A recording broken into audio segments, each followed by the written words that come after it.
A dark night in northern Kentucky, and a handsome young lawyer is dead. A 911 call has just come in. Where are you? I'm standing about 10 feet from his dead body. What's the first thing you're told about this? We have a murder. A small town that hasn't seen a murder in years. Here it is right here, building number 12. Police on the scene within minutes. I can see the body. Your heart's pounding right now. Oh, yes, it's beating really fast. I don't know what's going on.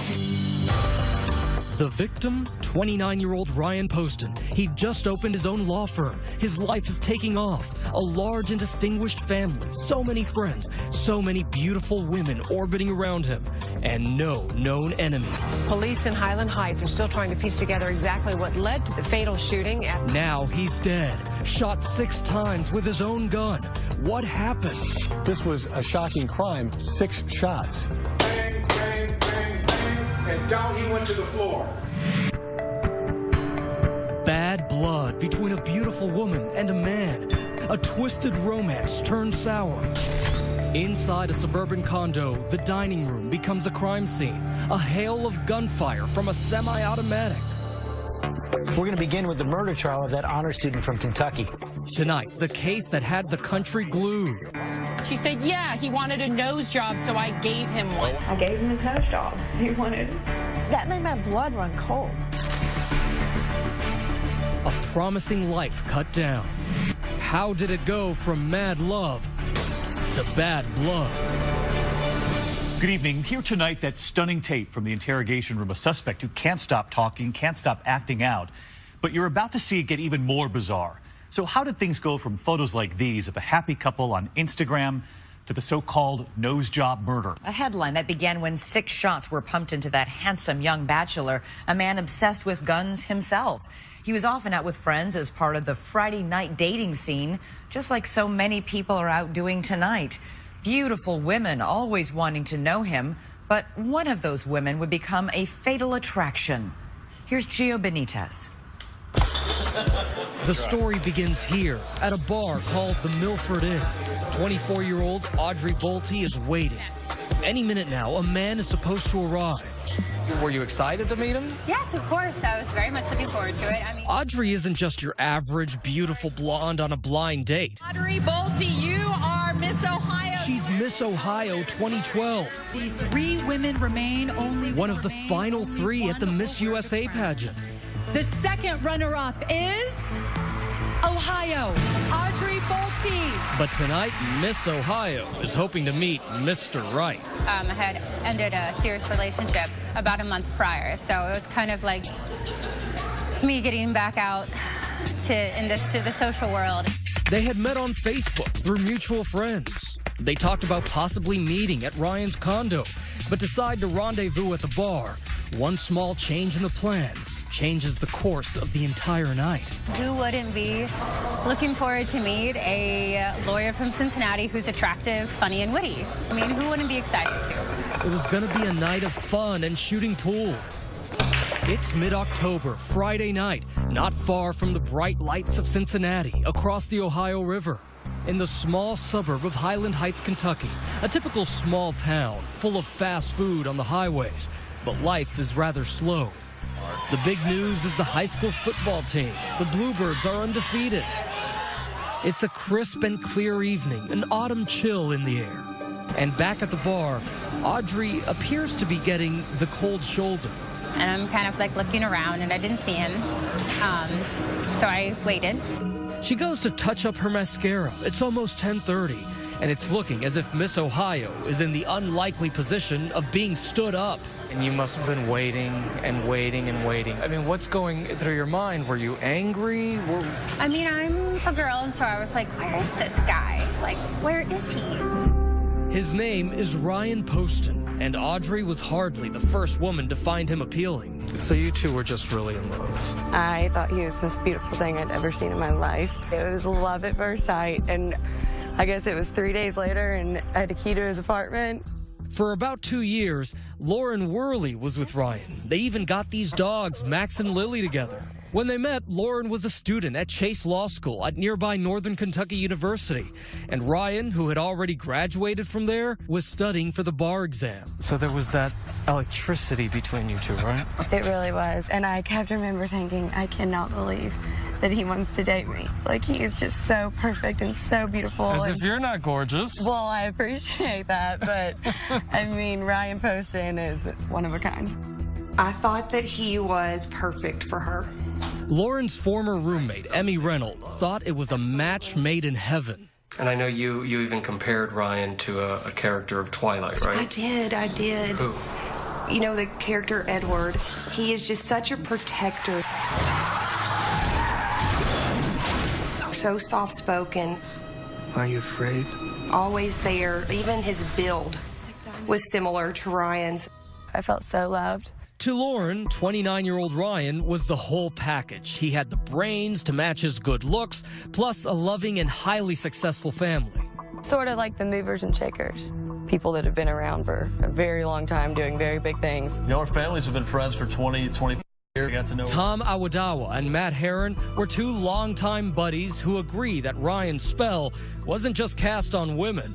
It was a magnetic person to be around. You would go and hang out in bars just like this?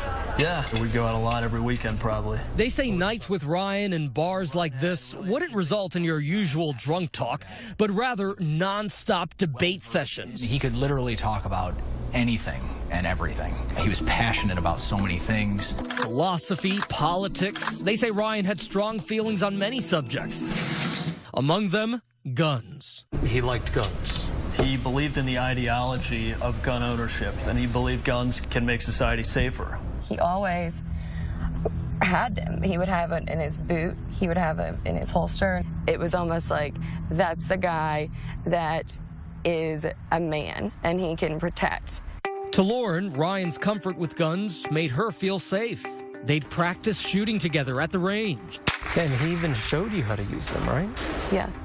And he said, you know, I want you to know how these guns work because I don't want you to pick them up and accidentally, you know, hurt yourself. But Lauren says as great a catch as Ryan was, in the end, the timing wasn't right for them. They eventually broke up.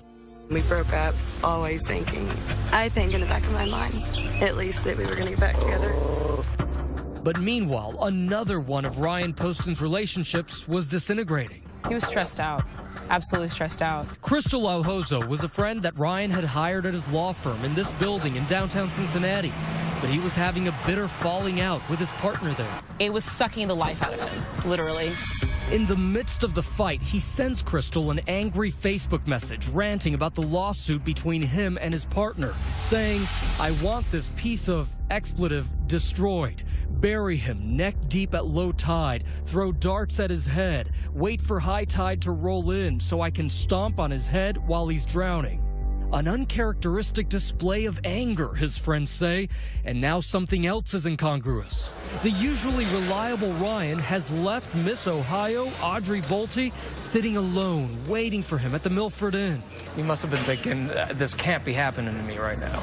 Yeah, he was very, responsive to text messages. I had just talked to him. He said, okay, no problem, see you there. How many text messages do you think you sent him that night? I would say I sent probably 2 or 3 to him saying, hey, I'm here, where are you coming? And he didn't show up, so I went home.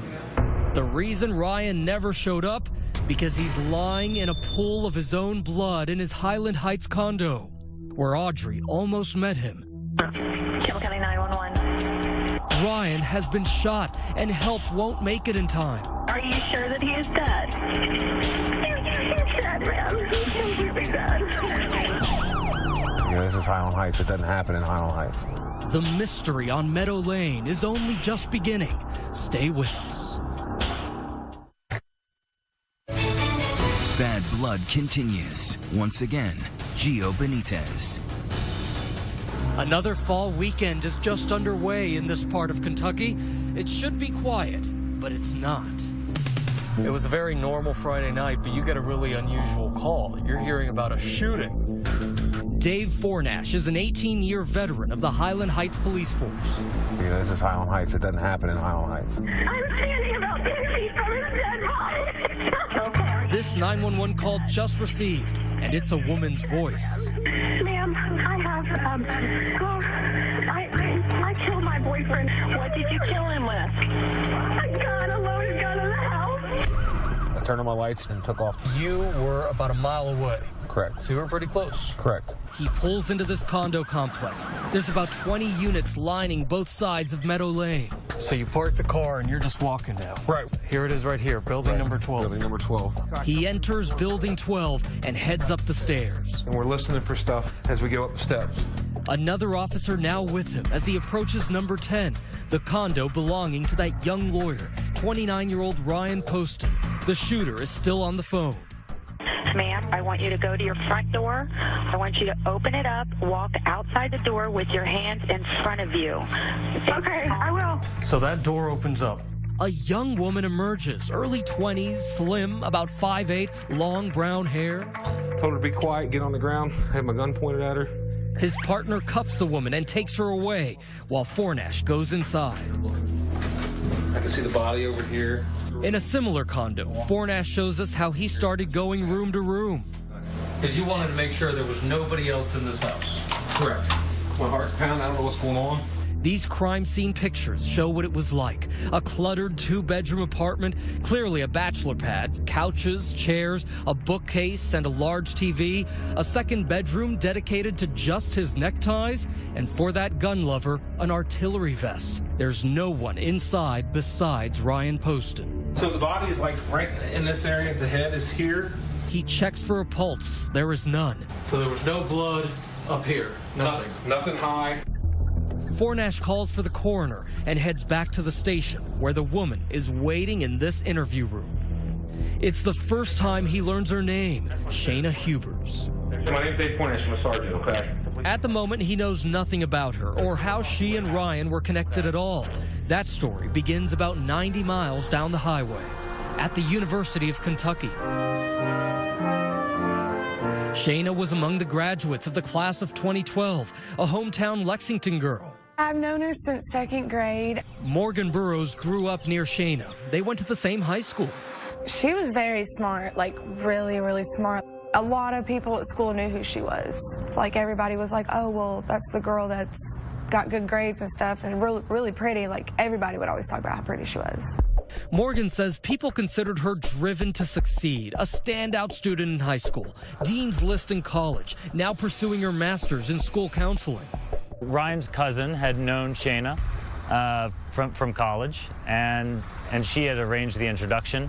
Ryan's lifelong friend, Brian Stewart, had moved to New York, but remembers Ryan telling him about meeting Shayna. Ryan was certainly attracted to her, and I'm sure that the feeling was mutual. Clearly, she loved posting pictures of herself on Instagram, but now she was only too eager to include Ryan. They were both smart and good-looking, but there was one big difference: their backgrounds. Shayna grew up here, a solid middle-class neighborhood with some unmanicured lawns. I think she would probably want something that looked better than the neighborhood she was in.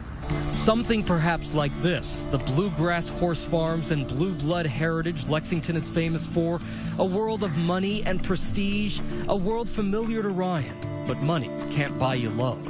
He was in the rebound state still. It was a few months after Ryan and longtime girlfriend Lauren Worley had broken up. She didn't know Shayna, but her old roommate Emmy Reynolds did.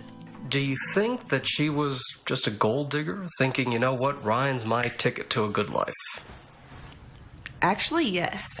I'm going to get me a doctor or lawyer. That's who she wanted to date. But as time went on, it wasn't clear if Ryan and Shayna actually were dating. I don't know if he would tell you they were in a relationship. Ryan's friends say he lost interest rather quickly and tried to end things with Shayna, but she refused. How can he allow her to decide whether they're going to break up or not? He just wasn't able to. He was too nice, didn't want to hurt her feelings. He did feel duty-bound to let her down easy. So easy, the relationship continued on and off for more than a year, with Ryan and Shayna chronicling it all to friends on social media. Ryan being asked in one exchange, "Are you still dating what's her name? Shayna? Yeah. How's that going? It's okay. I'm pretty expletive stressed. I received 75 text messages from her. I am emotionally and mentally spent. I hope she leaves me alone." And Shayna confiding to a friend, He says he's only with me because I make him feel so awful when I cry. My love has turned to hate. But they're still together in October 2012. It's the night of the vice presidential debate between Joe Biden and Paul Ryan. We love to watch those debates. Absolutely love to watch that kind of stuff. Ryan was going to watch with his whole well-to-do family here in their stately brick home. What do you know about that night? They were happy just to have Ryan come to dinner, even if Shayna was there as well. If Shayna had any thoughts that getting this invitation for steak and asparagus meant a turn for the better, she was about to learn Ryan was ready to stick a fork in the relationship once and for all. Ryan had approached his stepfather and indicated that the relationship wasn't going forward. And he's got a new girl already lined up. Remember Miss Ohio, Audrey Bolte? That blind date is the very next night. I have no doubt that that this is what set her off, and she knew that she was losing him, and that would be final. 24 hours later, Ryan is dead. A Highland Heights woman allegedly shot and killed her boyfriend. Shayna Hubers allegedly fired those fatal shots. This is somebody who wanted him dead. It was like it was out-of-body experience. And Shayna is in the interrogation room, utterly ignoring her right to remain silent. I gave him his nose job. He wanted. When I first saw the interrogation tapes of Shayna Hubers, I immediately thought of Jodi Arias. Jodi Arias, the Arizona woman who shot her boyfriend, then stood on her head during a police interrogation. If you thought that tape was off the charts, wait till you see this.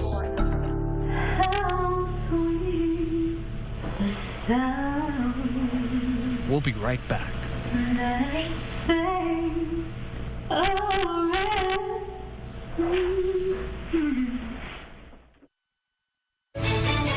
2020 continues with Bad Blood. Once again, Gio Benitez. It's Friday night in Highland Heights, Kentucky. Most of the town is out watching the high school Bluebirds football team extend their winning streak.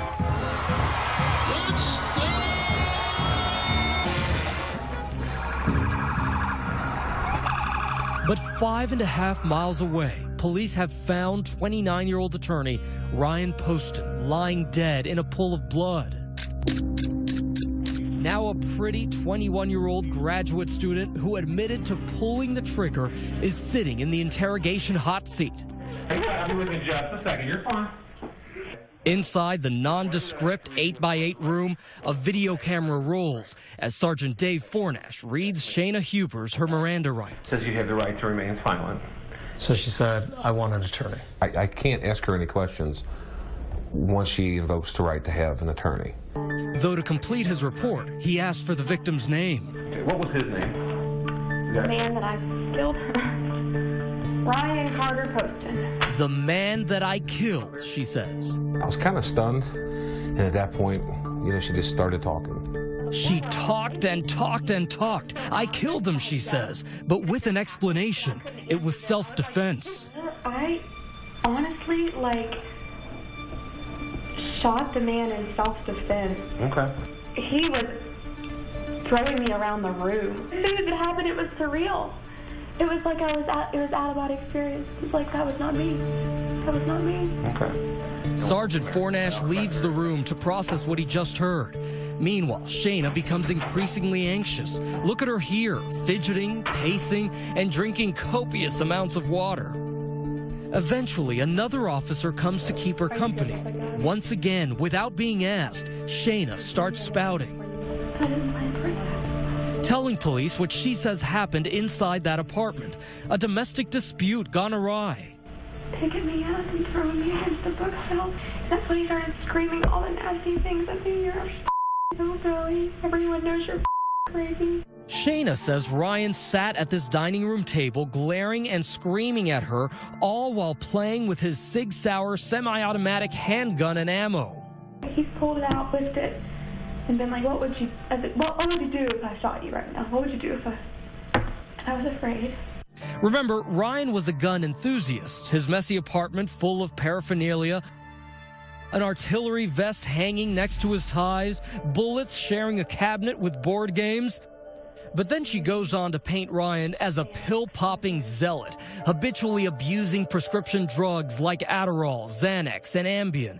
Sure enough, there are vials of medication everywhere in the crime scene photos, right next to his bullets on the table. He's been whacked on drugs for a long time. He's capable of anything.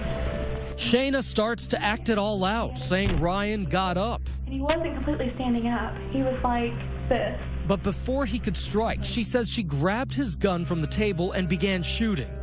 He fell onto the ground. He was like laying like this. His glasses were still on. He was twitching some more. I shot him a couple more times just to make sure he was dead. Because I didn't want to watch him die.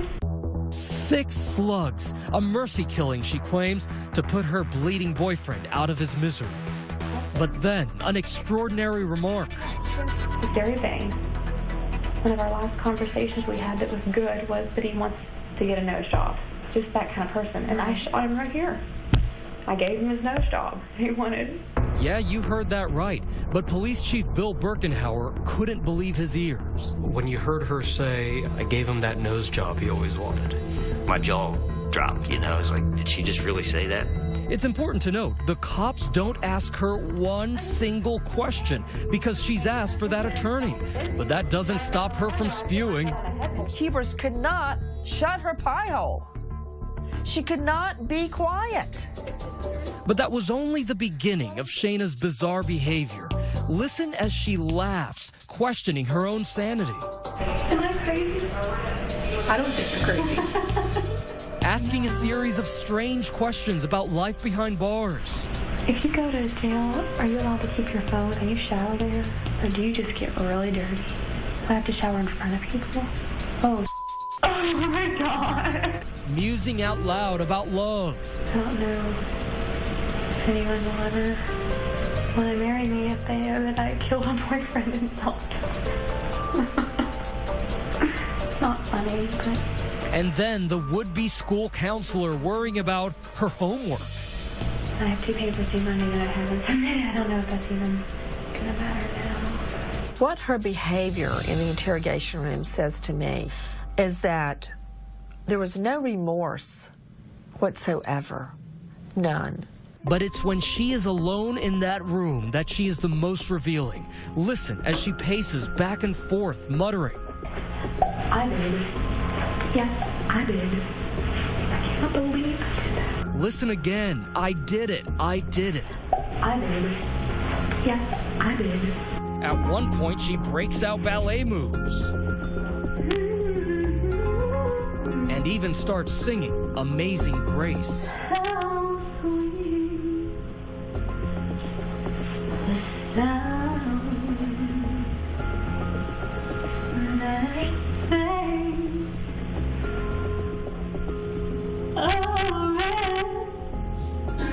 What do you make of this? It was a very bizarre thing.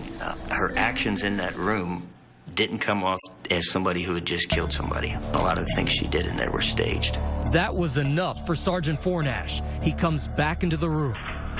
Here's what's going to happen right now, Shayna. Okay, with everything that we have, I'm gonna have to charge you with murder. What degree? Murder. There's no degree. And places her under arrest for the murder of Ryan Poston. And just as Shayna herself predicted, I'm gonna be talked about for me. The shooting immediately made big headlines. That she shot her boyfriend in self-defense. A grand jury has indicted a northern Kentucky woman. Young Kentucky woman accused of brutally killing her boyfriend, shooting him 6 times, and then boasting that she, quote, gave him the nose job he always wanted. When we come back, Shayna moves from the interrogation room to the courtroom. I'm Shayna Hebers. Where her self-defense claim might actually get traction with the jury. It is more likely that a jury will buy that defense if the defendant is a woman. And 5 of the jurors are women. Stay with us.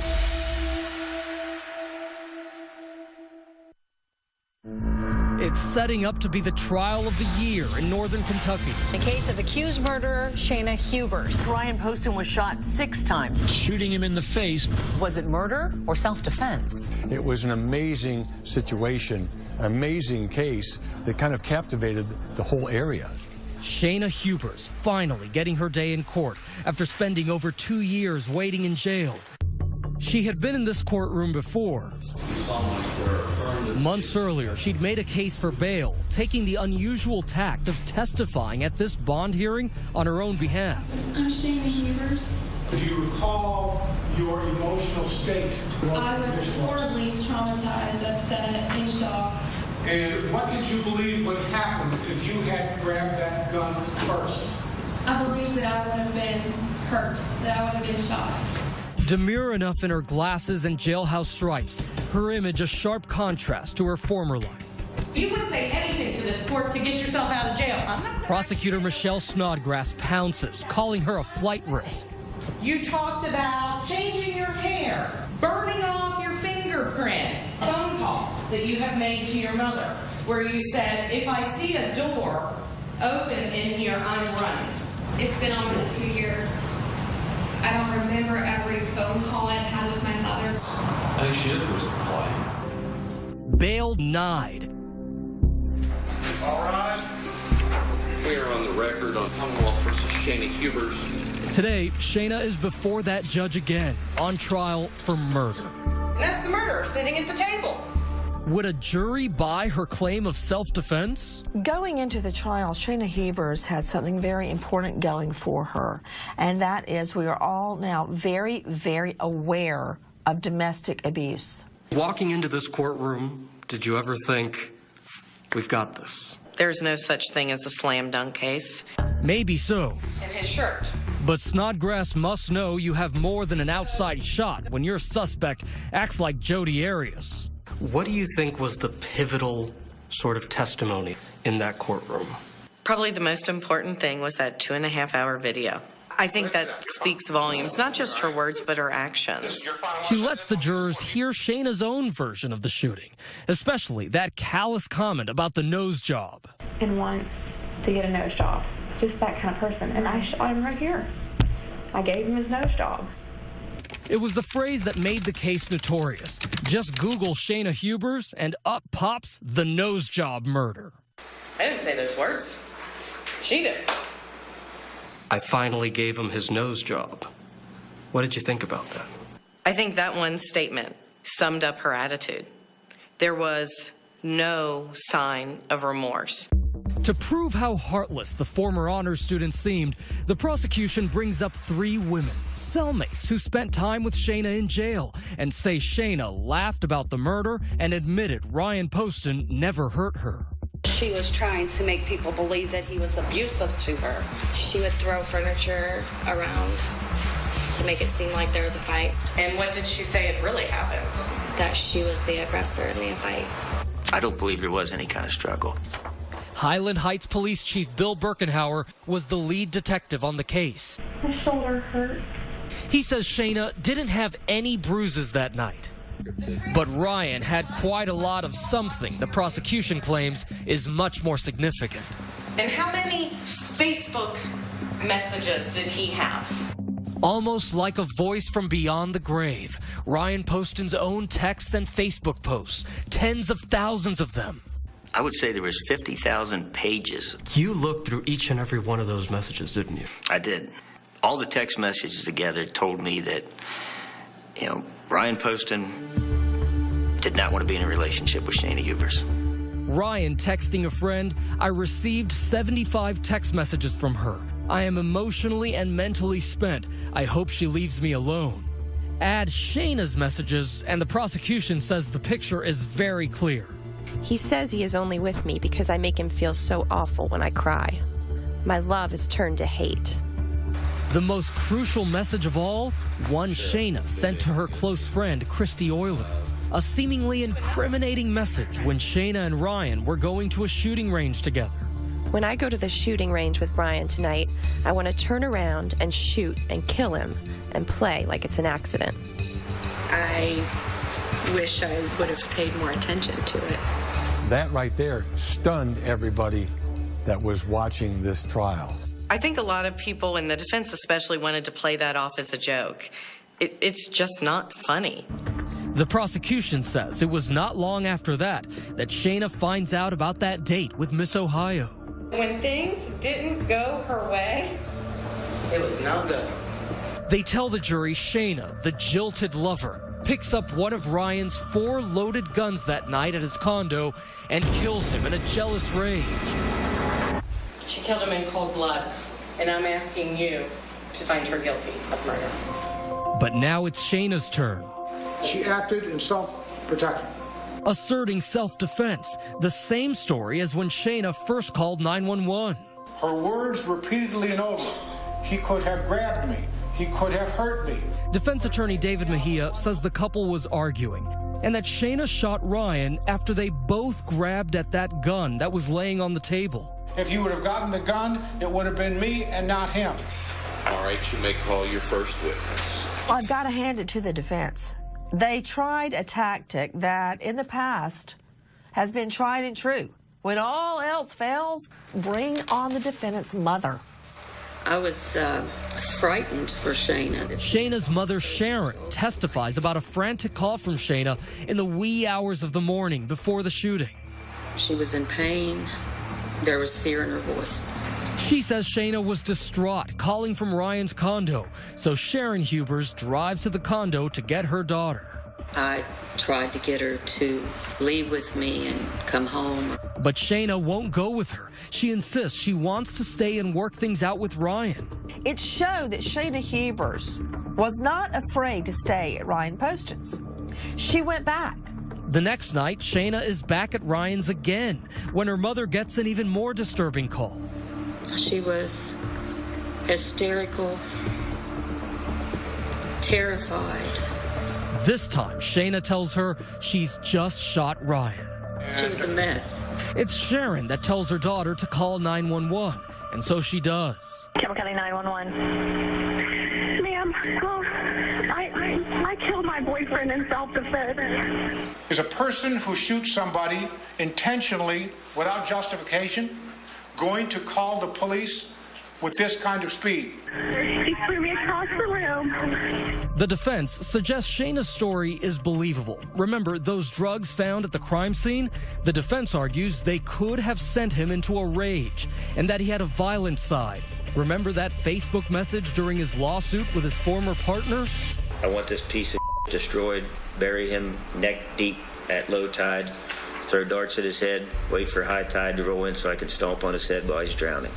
Ryan Poston is 6'3", 230. She is 5'6", 5'8", 110 pounds. Mejia says there's plenty of reasonable doubt.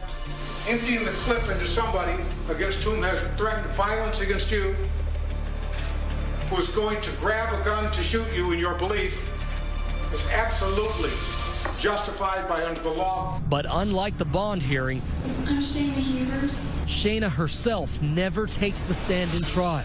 You know what? Shayna Hubers, wherever she is, I did her justice. Her lawyer knows he only has to convince one juror. Did he? The police do not determine guilt or innocence. You do. We had to decide, was she under extreme emotional distress or was it just something that she did? The verdict when we return. Bad Blood continues. Once again, Gio Benitez. It's nearly midnight in Newport, Kentucky. In this town, the only thing usually open at that hour is the Pepper Pod Diner. But on this night, a light is shining inside Campbell County Courtroom number 2. Counsel for the parties are present, as are Ms. Hubers. After 9 intense days of grueling testimony, The bullet entrance of Your client didn't know. I can't answer that. the fate of now 24-year-old Shayna Hubers, accused of murdering her ex-boyfriend Ryan Poston, is now in the hands of 7 men and 5 women. All right.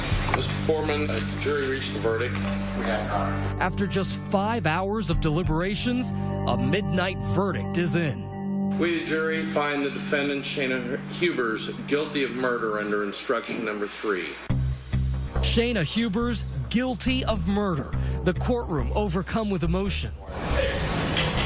Ladies and gentlemen, I'm going to excuse you for the evening. As for Shayna, the former honor student once seen dancing in that interrogation room, now sitting motionless in stunned silence.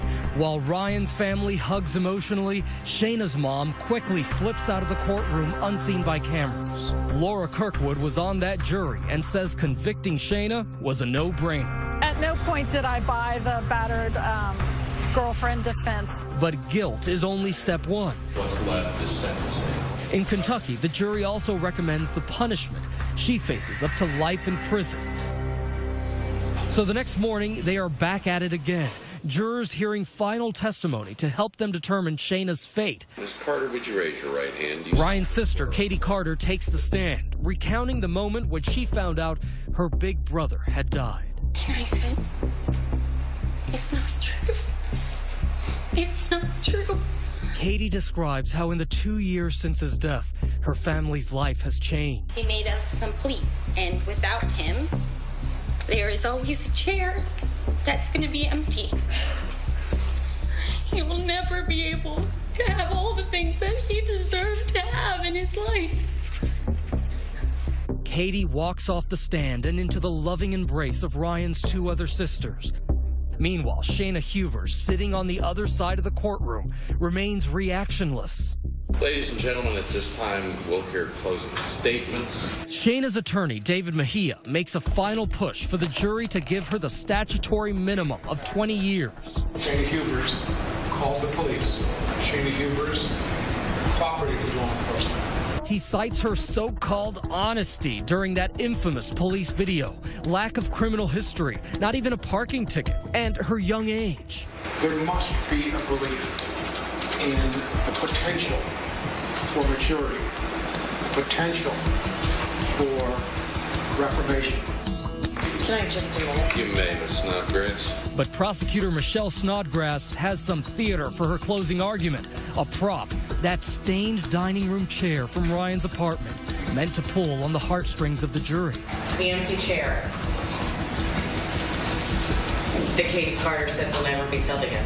Nothing will ever make it right. She reminds jurors of the 6 shots Shayna fired at Ryan. I think everybody agreed that Ryan Poston was alive for each of the 6 shots. I bet there was suffering. I bet there was pain. And I bet there was torture. As Snodgrass wraps her closing argument, she asks for life. I think a life sentence is appropriate. And Shayna Hubers, maybe for the first time, looks concerned.